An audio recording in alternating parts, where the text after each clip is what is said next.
بسم الله الرحمن الرحيم. مع الشوط الرئيسي الخاص لسن الإبكار المفاريد المسافة التي غردت من اللجنة المنظمة 3 كيلومترات التي غردت من اللجنة المنظمة للإبكار المفاريد هي 1500 متر. كما نقدم اعتذارنا للشيخ نوهر بن صبيان الجهني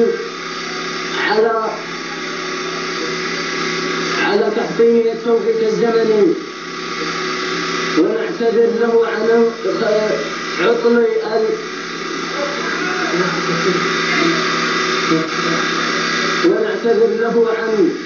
انقطاع كاميرا التصوير.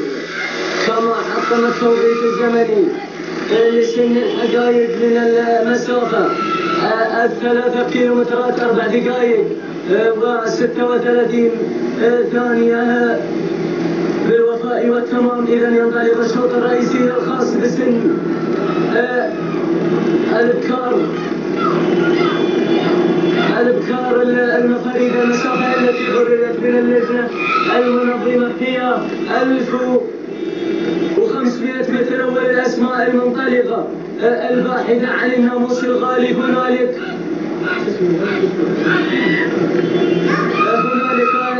شعار نواب بن خلال الجهني من ينطلق في هذه اللحظات. بينما ثاني المراكز، ثاني الاندفاعات وصلت الحورة مفلح بن صبيان الجهني. ثالث المراكز وصلت إنجاز مع المنجز فهد بن ناهر الجهني يدفع بشعار الشيخ ناهر بن صبيان الجهني. ثالث المراكز وصلت هنالك غربية في 5 المراكز الغربية عبد القادر بن جلاب السوداني، ولكن الشأنية نواب بن خلال الجهني من ينطلق في هذه اللحظات. ما شاء الله تبارك الله، ما شاء الله تبارك الله. بينما ثاني المراكز وصلت الحورة ثاني المراكز الحورة مع مفلح بن صبيان الجهني.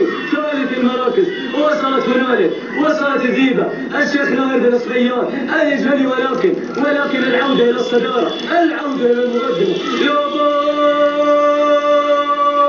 لقد اشتد التحدي والتلاقي ويبغى للحورة اشتياقي. انطلقت الحورة بسم الله ما شاء الله، بسم الله ما شاء الله على هذا الانطلاق. انطلاق الحورة المعجزة، الحورة النادرة. سلام الحورة، سلام تحية واحترام.